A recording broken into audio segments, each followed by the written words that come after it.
प्रभु जीशुଙ୍କ नामरे समस्त को नमस्कार। आमे पाप उपरे विजय केमिति हेबा कथारे अछि prevention is better than cure.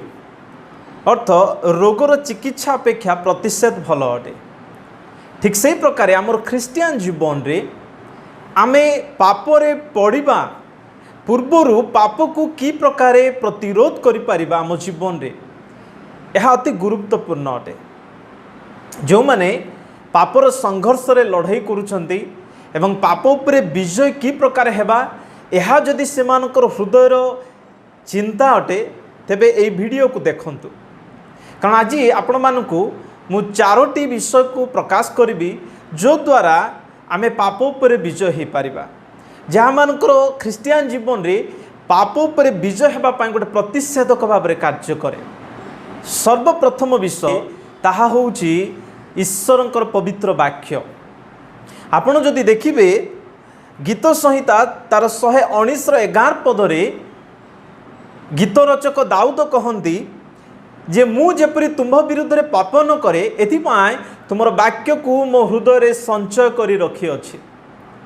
प्रिय माने पवित्र वाक्य आमानकु पाप विरुद्ध रे लड़ाई करिबा पाई एक साहाय्य एवं प्रतिषेधक भाव में कार्य करे। कारण से पवित्र वाक्य ईश्वरंकर वाक्य आमे जेतले पापरे पड़ी जाऊ बा पापरे प्रलोभन रे आमे जेतले पड़ी जाऊ सेतेबेले से वाक्य ही आमानकु सतर्क बा सावधान करे। से वाक्य ही आमानकु मनरे पुनर्बार स्मरण करे दिए। से वाक्य ही आमानकु उत्साहित करे पाप उपरे विजय हेबा पाए एवं से वाक्य आमानकर आंतरिक जीवन रे बलवान करे एवं आमानकु सत्य पथरे जीवा पाए ताहा आमानकर पथ प्रदर्शक भाव में कार्य करे। तेणु जहाँ जीवन रे वाक्य अधिक थाए से पाप उपरे विजय हेबा पाए साहाय्य हुए। तेणु दाऊद कहिले मुझे ईश्वर विरुद्ध रे पाप न करी एथिपाई ईश्वर वाक्य को मो हृदय रे संचय करिछि। आमे जानिछु जदि आमे जीशुଙ୍କ जीवन को चिंता करिबा जीशुଙ୍କ जीवन रे जेतेबेले परीक्षा आसिला शैतान जेतेबेले तांको जीवन रे परीक्षा आनिला सेतेबेले माथ्यू तार 4 अध्याय रे लेखा अछि शैतान रो समस्त प्रकार परीक्षा विरुद्ध रे जीशु ख्रीष्ट विजय हेबार अस्त्र को आमे जानि पारुछु। सेठारे जीशु ख्रीष्ट प्रति परीक्षा उपरे केवल ईश्वरकर वाक्य उपरे विजय हेले। शैतान रो सबु परीक्षा उपरे जीशु ख्रीष्ट जे अस्त्र व्यवहार कले से अस्त्र होची वाक्य। कारण से अस्त्र आत्मांकर खड्ग अटे। ईश्वरकर वाक्य को एफिसियो तार 6:17 पदरे आत्मांकर खड्ग बोली लेखा अछि। तेणु से वाक्य को आमे व्यवहार करिबा प्रति क्षेत्र रे आमर कर्तव्य। तेणु करी प्रिय माने आसु आमे पारु पर्यंत ईश्वरकर वाक्य को मुखस्थ करू। ईश्वरकर वाक्य को पठन करू।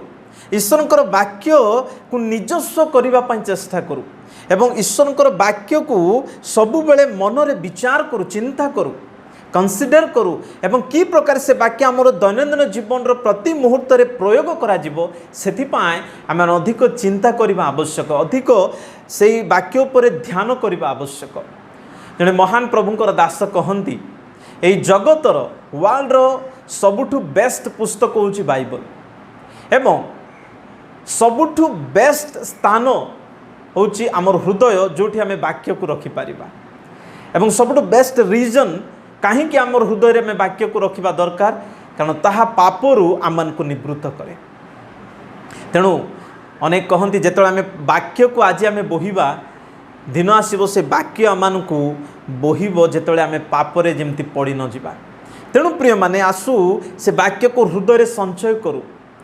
सेदिपाई तो कलस्य 3:16 पदरे लेखा अछि ख्रीष्टंकर वाक्य प्रचुर परिमाण रे तुमर अंतर रे हृदय रे वास करू। प्रिय माने आमे आसु से वाक्य को अधिक ध्यान दो से वाक्य अनुसार जीवन काटिबा पाई चेष्टा करू कारण यह आमन को पाप विरुद्ध रे एक प्रतिषेधक भाव में कार्य करे। एवं 2 नंबर विषय जहाँ पाप पर आमन को विजय हेबा पाई साहाय्य करे ताहा होउची पवित्र आत्मा। आपण जदि गालातियर 5:16 पद पढ़िबे से जगह लेखा अछि मोहर भाव एही आत्मा द्वारा आचरण कर ताहा हेले तुम्हे माने शरीरर अभिलाष पूर्ण करिबो नाही। पवित्र आत्मा द्वारा जे आचरण करती आत्मा द्वारा जे पूर्ण जीवन काटती से माने शरीरर अभिलाष उपरे विजय हेबारे साहाय्य हुए। कारण पवित्र आत्मा आम को साहाय्य करती यही शरीरर पाप उपरे आमे विजय हेबा पाए। तेणुकरी आसु आमे जेते लोक प्रत्येक ख्रीष्ट विश्वासी माने आमे पवित्र आत्मा पाइछु, आमे पवित्र आत्मा द्वारा मुद्रांकित होइछु, किंतु आमर दैनंदिन जीवन रे आमे पवित्र आत्मा रे चालना जीवन काटिबाकू पड़िबो, पवित्र आत्मा रे पूर्ण ही जीवन काटिबाकू पड़िबो। जीशु ख्रीष्ट गोटे कथा कहिले कौनसी लोक दुई प्रभुंकर दास हो पारिबो नाही। ठीक सेही प्रकार प्रिय माने जो माने पवित्र आत्मा रे पूर्णता चालित जीवन काटती से केबे मध्य शरीरर अभिलाष को दास हबो नाही, शरीरर अभिलाष को पूर्ण करिबा पई प्रवृत्त हबो नाही। तेणु आसु आमे पवित्र आत्मा रे चालित जीवन काटिबा पई अधिक परिमाण रे चेष्टा करू। कारण एई जो पद आमे पढ़िलु ताहा गोटे प्रतिज्ञामूलक तही संगे आदेशात्मक वाक्य अटे। यह आदेश मध्य एवं तही संगे प्रतिज्ञा मध्य अछि। आमे आत्मा रे चालित हेले शरीरर अभिलाष आम विरुद्ध रे अधिक परिमाण रे कार्यकारी हो पारिबो ना, आमे तही उपरे विजय हो पारिबा। तेणु से पवित्र आत्मा ही आमान को साहाय्यकारी अटंती जे पाप उपरे विजय हेबा पाए। प्रथम करंथिय तार 2 अध्याय 10 पद जदि पढ़िबे लेखा अछि जे समस्त उत्तम विषय पवित्र आत्मा अनुसंधान करंती एवं से उत्तम विषय आमान को शिक्षा दियंती। भल मंद को सठिक परिमाण रे निरूपण करिवार शिक्षा एवं से बोधता प्रभु आत्मा को द्वारा आमान को दियंती से पवित्र आत्मा। एवं ताहा केवल नुहे से पवित्र आत्मा आमानकर प्रार्थनार जीवन रे साहाय्य करी आमाने जेपरी प्रभुंकर दत्त समस्त सज्जा को सठिक परिमाण रे व्यवहार करू, उचित क्षेत्र रे व्यवहार करू, एहा मान को साहाय्य करंती। एवं से पवित्र आत्मा आमानकु आमानकर समय को आमानकर अर्थ को आमानकर सामर्थ्य शक्ति को पापरे शैतान क्षेत्र रे व्यवहार न करी ईश्वर क्षेत्र रे व्यवहार करिबा पाई आमान को साहाय्य करंती। तेणुकरी आमे पवित्र आत्मा रे पूर्ण जीवन काटिबा आमर कर्तव्य। आमर दैनंदिन जीवन रो प्रत्येक कार्य भावना चिंता चॉइस एवं सिद्धांत सब प्रकार परिस्थिति रे आसु आत्मांकर चालना आमे लड़ू, आत्मा रे पूर्ण ही जीवन काटू। कारण ताहा पाप एवं शैतान विरुद्ध रे गोटे प्रतिषेधकर कार्य करे। एवं 3 नंबर विषय ताहा होची आमानकर प्रभु जीशु ख्रीष्टंकर मध्यस्थी प्रार्थना। जेतले आमाने रोमियो तार 8 अध्याय 34 पद पढ़िबा से लेखा होची आममानक विरुद्ध रे किए दंडाज्ञा दबो।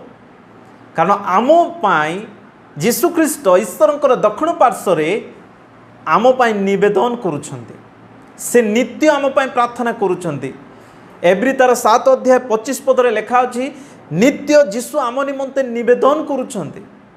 से कौन निवेदन करती प्रिय माने आमे जेपरी पापरे कि शैतान रो कबल रे न पड़ू एथिपाई से मंदतारु रक्षा हवा पाई जीशु प्रार्थना करती।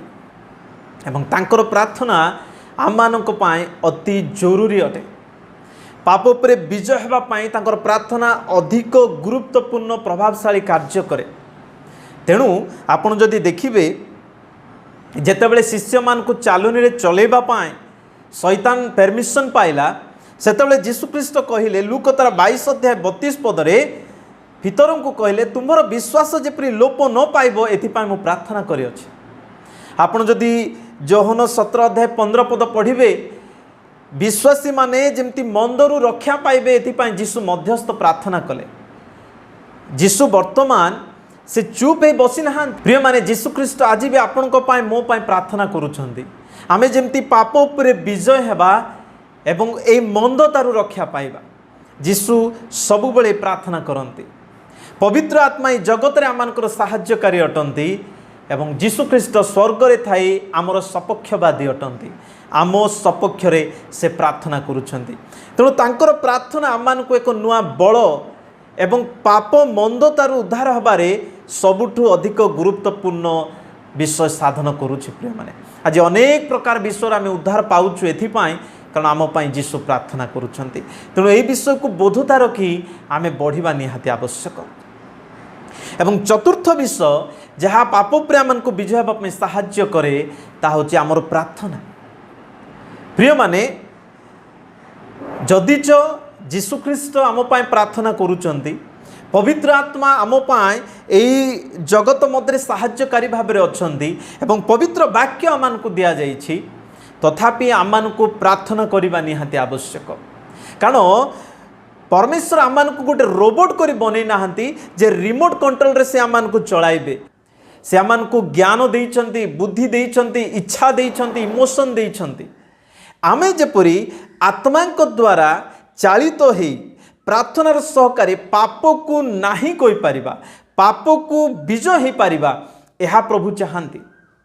मन रखंतु जे आमर इच्छा विपक्ष रे प्रभु केबे भी आमर प्रैक्टिकल जीवन रे हमको पवित्र करिवे नहीं कि आमर सहयोग नथिले प्रभु केबे मते आमको पवित्र करी कढ़ई नेबे नहीं। आमको आमे समर्पण हेबा दरकार, आमे तांकोठारे उत्सर्ग हेबा दरकार, प्रार्थना द्वारा तांकर शक्ति को लोड़िबा दरकार, तांकोठारे बसीभूत हेबा दरकार।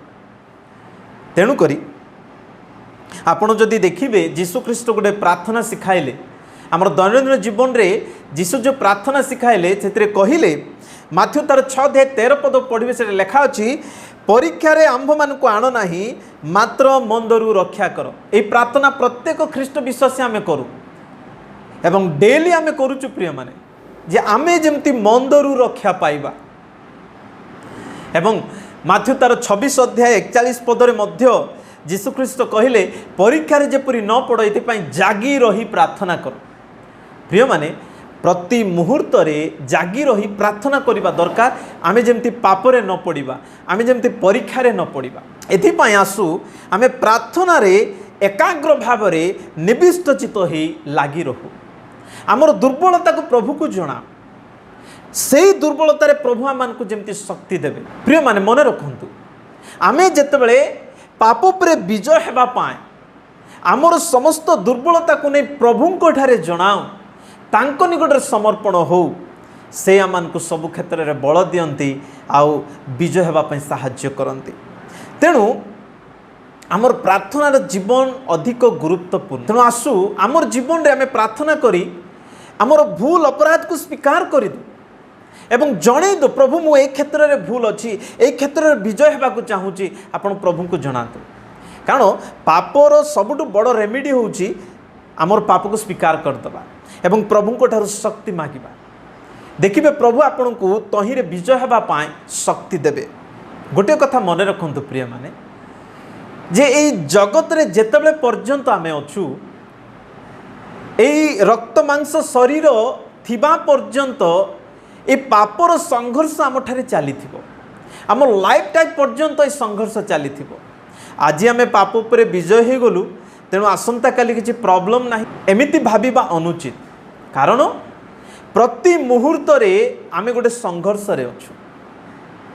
तेणु आसु आमे ए जगतर संघर्षपूर्ण जीवन रे हुए तो पाप शून्य ही न पारु, सिनलेस ही न पारु, किंतु प्रभु चाहती ए चारोटी प्रतिषेधक द्वारा आमे माने सिद्धि लाभ करने निमंते अग्रसर हेबा।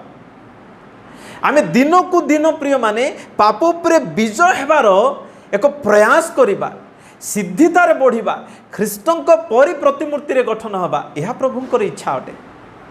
तेणु मु आपण मान को अनुरोध करिबी आसु ए चारोटी विषय आमर पाप उपरे शैतान उपरे विजय हेबा पय आमान को सहाय्य करू एवं प्रार्थना रे लागी रहू, तांकर वाक्य को आम हृदय रे संचय करी रखू, आत्मा रे परिचालित जीवन काटू एवं ख्रीष्ट जे आम पाए प्रार्थना करूचंदी ए बोधतारे तांकोठारे कृतज्ञ हो, तांकोठारे समर्पण हो एवं निजे प्रार्थना रे सबु बेले पाप उपरे विजय हेबा पय प्रचेष्टा रे थाओ।